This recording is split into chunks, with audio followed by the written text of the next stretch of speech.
જ્યારે ઘરમાં પનીર ઓછું હોય અને જમવા માટે માણસો વધારે હોય ત્યારે આ પનીરના શાકની રેસીપી એકવાર જરૂરથી ટ્રાય કરજો. હું છું સ્નેહા અને સ્વાગત છે તમારું મારી ચેનલ RR ફૂડીઝમાં. જો રેસીપી ગમે તો વિડીયોને લાઇક કરજો અને વધુમાં વધુ શેર કરજો. અને જો તમને મારી રેસીપીઓ ગમતી હોય અને ચેનલને હજુ સુધી સબસ્ક્રાઈબ ના કરી હોય તો જરૂરથી કરી લેજો.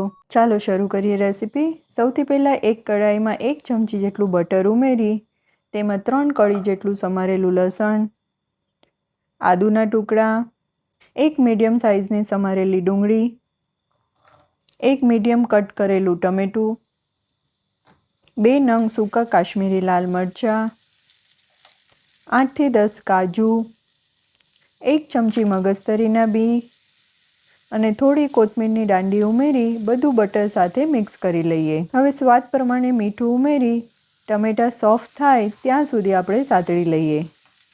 ટમેટાં સોફ્ટ થઈ જાય એટલે ગેસની ફ્લેમને બંધ કરી આ મિશ્રણને ઠંડુ થવા દઈએ. ત્યાં સુધીમાં એક ચોપરમાં ગાજર, વટાણા અને કેપ્સિકમને એકદમ ઝીણા ચોપ કરી લઈએ.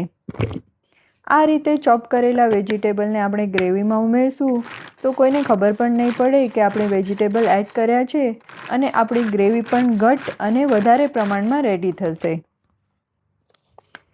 હવે ઠંડા થયેલા મસાલાને આપણે મિક્સર જારમાં થોડા પાણી સાથે એકદમ સ્મૂથ પીસીને તૈયાર કરી લઈએ.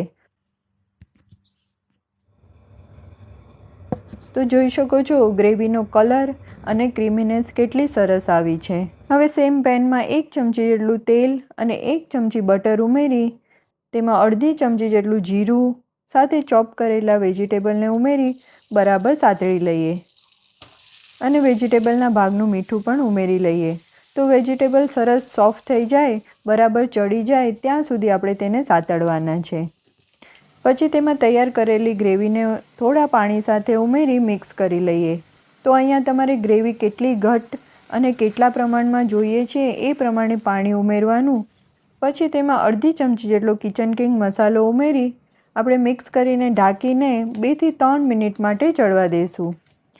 ત્યાં સુધીમાં આપણે પનીરના ટુકડાને ચાકુની અથવા તો આ રીતના ઝિગઝેગ કટરથી નાના નાના ક્યુબમાં કટ કરી લઈએ. તો આ રીતના કટ કરવાથી પનીર દેખાવમાં પણ સરસ લાગશે અને નાના પીસ હોવાથી શાકમાં વધુ પ્રમાણમાં પનીર છે એવું પણ લાગશે.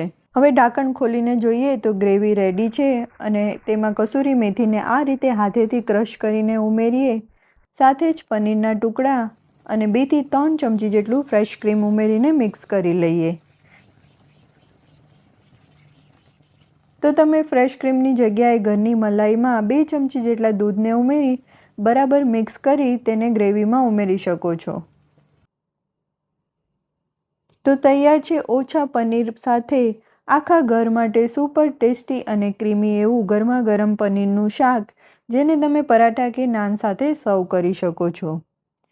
તો રેસીપી ગમી હોય તો કમેન્ટ કરવાનું ભૂલતા નહીં અને ફરી યાદ અપાવી દઉં, વિડીયો ગમે તો લાઈક કરજો, શેર કરજો અને ચેનલને સબસ્ક્રાઈબ કરવાનું ભૂલતા નહીં. ફરી મળશું આવી જ નવી ટેસ્ટી રેસીપી સાથે. આવજો.